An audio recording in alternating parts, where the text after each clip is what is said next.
Bonjour.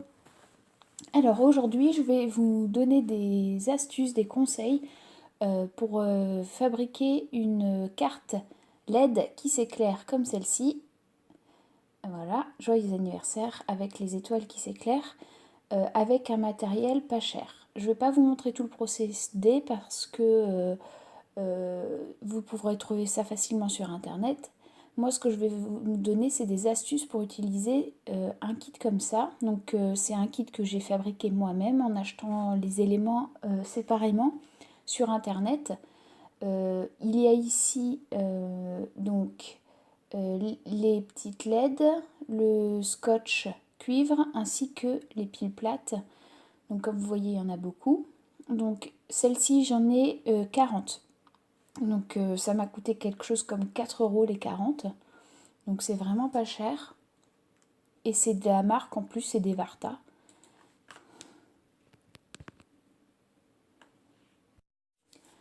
Ensuite, donc il y a du scotch cuivre. Donc c'est cuivre et du cuivre adhésif en fait, sous forme de rouleau.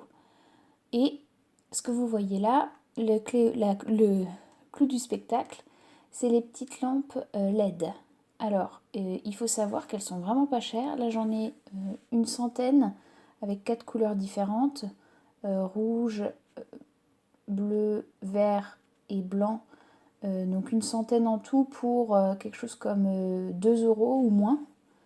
Par contre, le hic, c'est que c'est minuscule. Je vais essayer de vous montrer. En fait, vous allez rien voir parce que c'est vraiment tellement petit. Voilà. Donc ça fait quelque chose comme genre 1 mm sur 2 ou un truc du style. C'est carrément minuscule et donc beaucoup moins facile à manipuler que ce que vous pourrez trouver dans le kit qui s'achète sur internet, qui coûte très très cher, mais qui par contre du coup est super facile à faire. Voilà. Donc bon, là je vous montre rien du tout parce qu'en plus je suis même pas dans le champ, mais c'est pas grave. De toute façon, franchement, je pense que même avec la meilleure volonté du monde, on n'arrive pas à avoir. Donc la clé, déjà, pour arriver à s'en servir, c'est d'avoir quelque chose avec un embout aimanté. Moi là, mon craft knife, mon couteau là, ma lame, elle est aimantée. Ce qui fait que j'arrive à soulever la lampe, enfin la LED avec. Sans ça, vu la taille du machin, franchement, c'est hyper difficile à manipuler.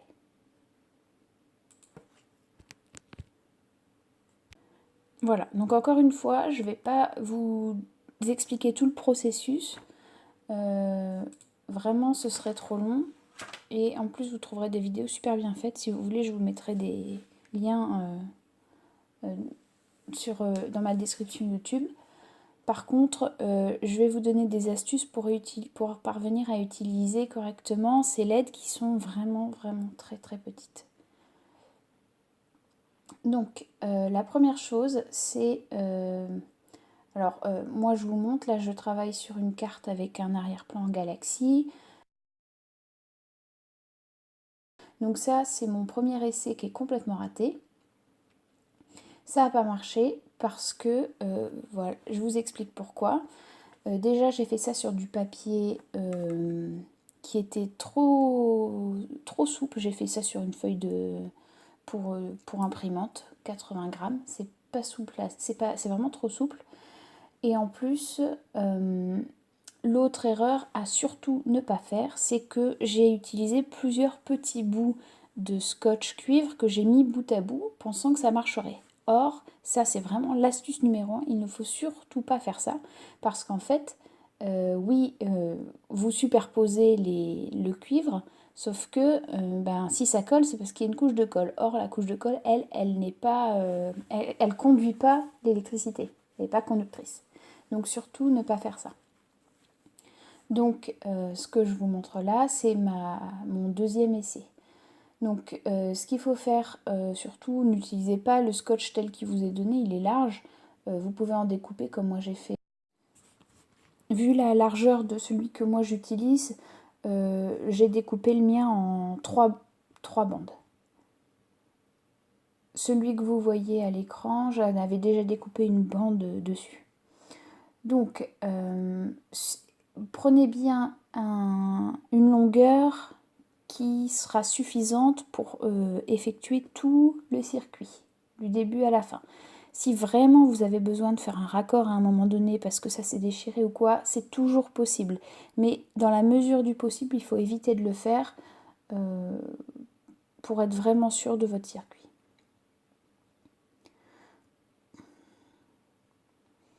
Donc j'ai tracé au crayon à papier l'endroit où je veux que mes lettres soient positionnées. J'avais déjà fait les trous dans mon arrière-plan, vous avez vu avec le crayon à papier, j'ai tracé à travers les trous. La base sur laquelle je travaille pour le circuit est de la même taille que mon arrière-plan. C'est pas obligatoire bien sûr, mais franchement ça rend les manipulations beaucoup plus simples pour la suite. Donc là je suis en train de découper ce qui va servir d'interrupteur pour ma pile. Donc à l'origine je le fais assez grand, mais en fait après je vais le réduire. Donc je décide l'endroit où va être ma pile. Donc si possible, ce qui est toujours sympa, c'est que sur le devant de votre carte, il y ait à cet endroit-là un motif. Donc moi j'ai mis un autre petit cœur. Et donc vous voyez qu'ici, j'ai vraiment beaucoup réduit la taille de mon interrupteur. Sur tous les tutoriels que j'ai trouvés sur internet, les interrupteurs étaient très grands. Et donc en fait, c'est là disons la deuxième grande astuce, c'est pour éviter que ce soit trop épais. Parce qu'en fait, le principe c'est que quand on rabaisse le petit bout de carton, plus tard il y aura dessus le circuit. Lorsqu'on abaisse le petit bout de carton, en fait, on ferme le circuit, donc la lampe s'allume. Sauf que si vous faites le bout de carton trop haut, trop grand, il va arriver assez haut. Et donc les gens qui font des tutoriels sur internet, je les ai vus mettre 3 épaisseurs de scotch en mousse ou alors de mousse adhésive ou autre.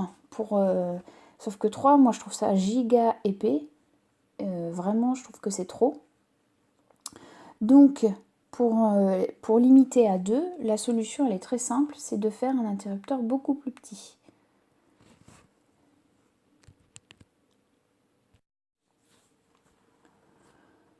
Donc une fois que l'interrupteur est fait, et vous commencez bien par l'interrupteur, vous pouvez commencer à monter votre circuit. Donc c'est très important, je le répète, ne pas ou alors éviter au maximum de couper le scotch en cours de route pour recommencer par-dessus.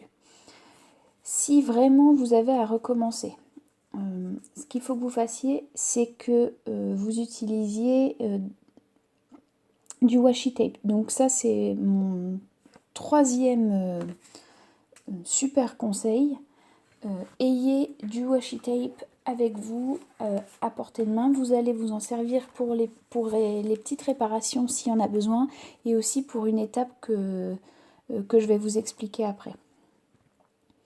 Donc ce que vous faites, c'est qu'il faut que les deux parties de votre scotch qui se colle à l'endroit où vous avez fait un arrêt, vous reprenez un autre morceau de scotch, à cet endroit-là, il faut que les deux morceaux de cuivre qui se touchent n'aient pas de colle. Ça veut dire que vous aurez une partie collée sur la feuille et l'autre partie, la colle sera sur le dessus. À cet endroit-là, vous mettez un morceau de washi tape. Dès lors où le cuivre se touche, ça pose aucun problème pour le circuit. Et après, vous faites en sorte de retourner doucement sans déchirer votre washi tape, votre cuivre, et vous continuez votre circuit. Donc, vous voyez que moi, au fur et à mesure, j'utilise un gros bug. Je connais le nom de tous les outils en anglais, mais même pas en français, c'est terrible. l'outil de pliage. Ça doit être un truc du style. Donc, voilà, je m'en sers pour bien coller le cuivre à ma feuille de papier.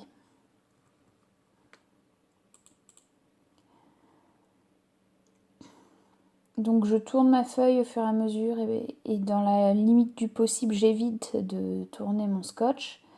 Bon, alors là, franchement, je vais pas vous mentir, sur cette carte, j'ai choisi à la fois un schéma qui n'est pas des plus simples, même si un cœur, ça paraît simple, en fait, pas tant que ça. Et en plus, j'ai mis 15 LED là-dessus. C'était, je pense, au moins 2, voire 3 fois trop. Mais bon, j'avais envie, j'étais partie, j'avais fait un super arrière-plan et j'avais percé des trous dedans, donc j'ai dit, bon, allez, j'y vais. Bref, donc on va abréger un petit peu tout ça.